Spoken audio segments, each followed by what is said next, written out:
Hey guys, what's going on? It is a brand new week, and that means it is time to go over the most ridiculous moments we had from this past week.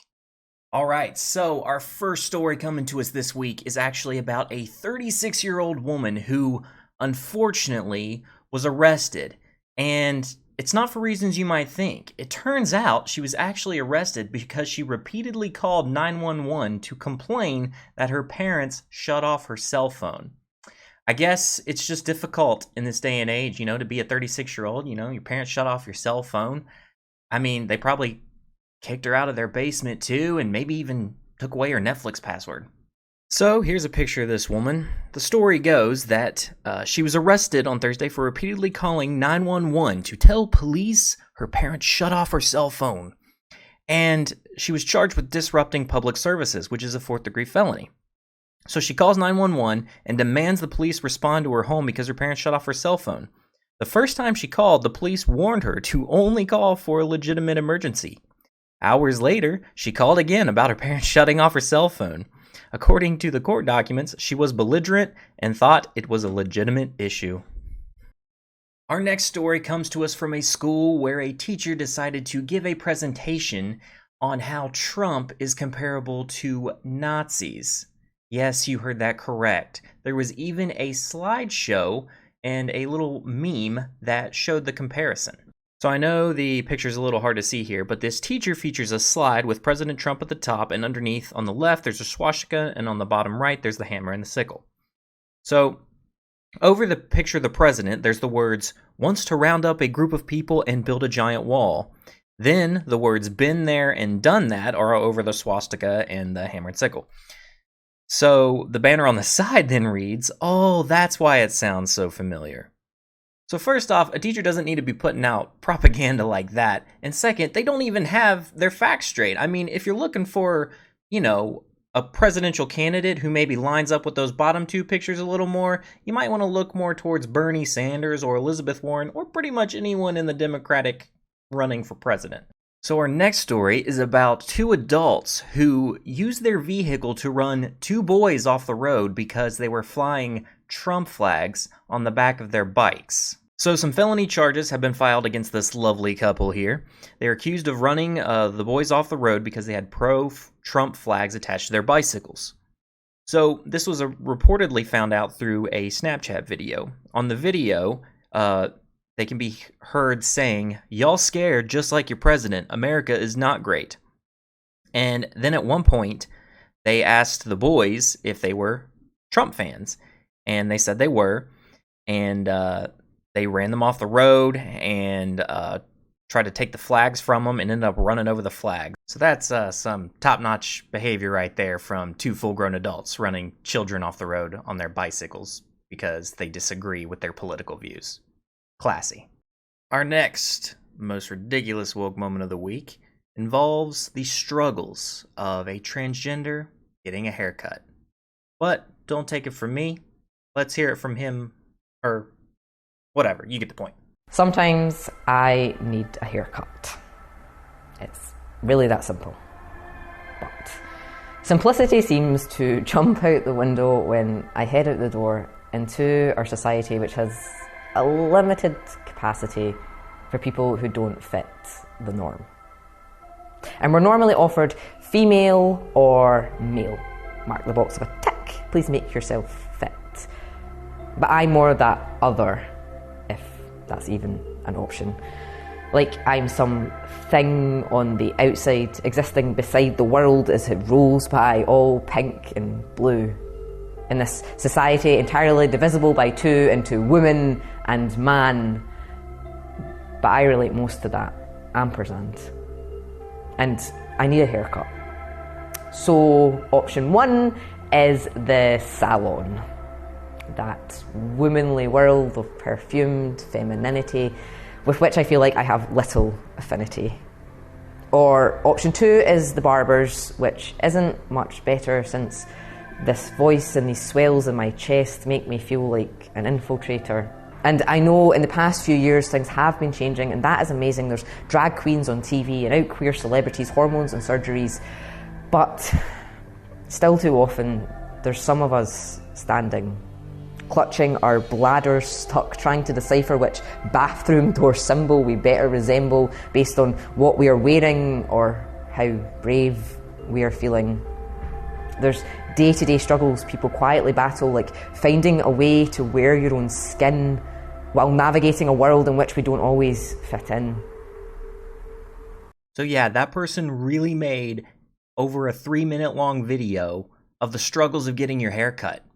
Now, I'm no Sherlock Holmes, but it seems to me, if you're having all these problems when you go to get your hair cut, you know, maybe you're not giving a good description of what you want done. You can't just walk in and then let them guess, you know, I'll go ahead and guess what I am just to cause a controversy.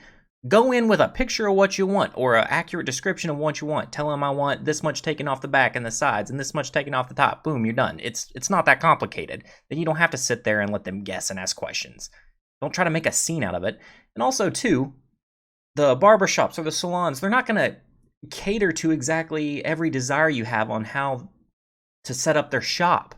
Like, you complain about the smells and the looks. And, okay, so you don't like the color of the walls that's painted. You don't like the fragrance they're using. Who cares? You're going to get your hair cut. They're not going to cater to every single person that comes in. They're not going to pick a smell for every person or paint the walls each time a new person comes in. If you like yellow or you like blue, just tone it down a little bit. I mean, next thing you know, we're going to be watching a video about you complaining going through the McDonald's drive-thru and not knowing whether the boy toy or the girl toy is right for you and how there really needs to be some other options because neither just really fit your choice.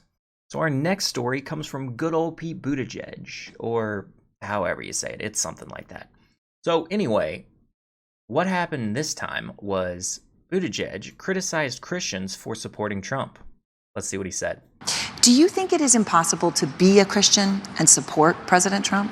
Well, I'm not going to tell other Christians how to be Christians, but I will say I cannot find any compatibility between the way this president conducts himself and anything that I find in Scripture. Now, I guess that's my interpretation, but I think that's a lot of people's interpretation, and that interpretation deserves a voice.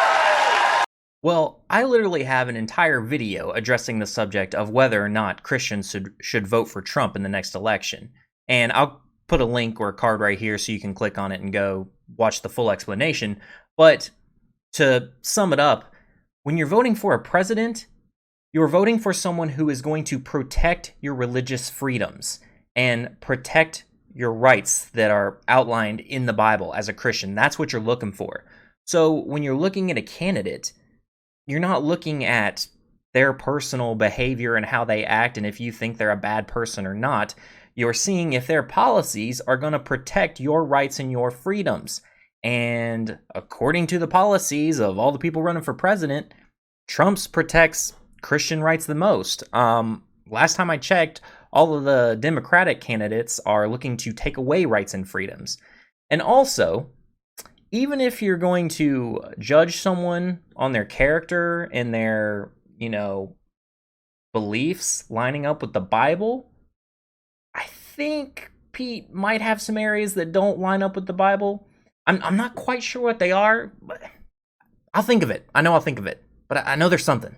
Next up, we have a couple of Bernie Sanders supporters who surprisingly cannot get along and got into a fight when they disagreed on something. Who would have thought? Black guns matter equates to racism? Yes, that's what you're equating them to. You're equating black guns to black people, black lives.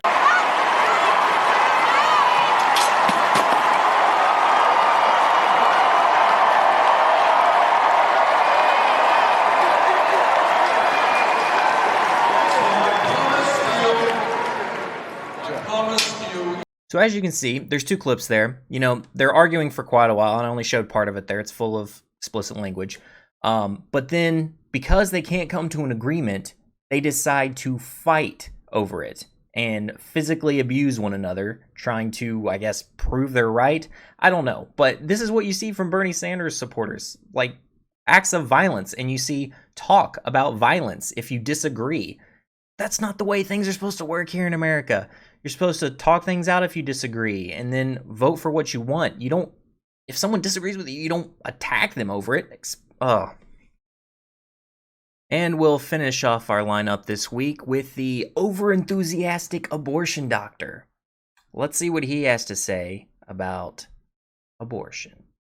So, this doctor goes on to say on Twitter, "Every single day I see patients who I've seen before for abortion services, but end up with another undesired pregnancy. When they come back, they're often quite embarrassed to be in that position again and are worried we might be judging them. We don't." The thread continues. "In fact, as a family physician who does exclusively abortion work now, it makes my day to see a familiar face. Those of us who do this work understand that this can happen to anyone at any time, and we take it as a huge compliment if you trust us with your care again."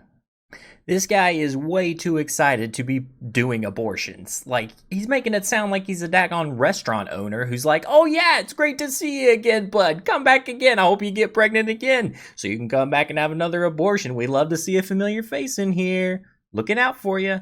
And that's crazy to be that excited about it, especially such a divisive issue. There are lots of people, myself included, who consider abortion murder.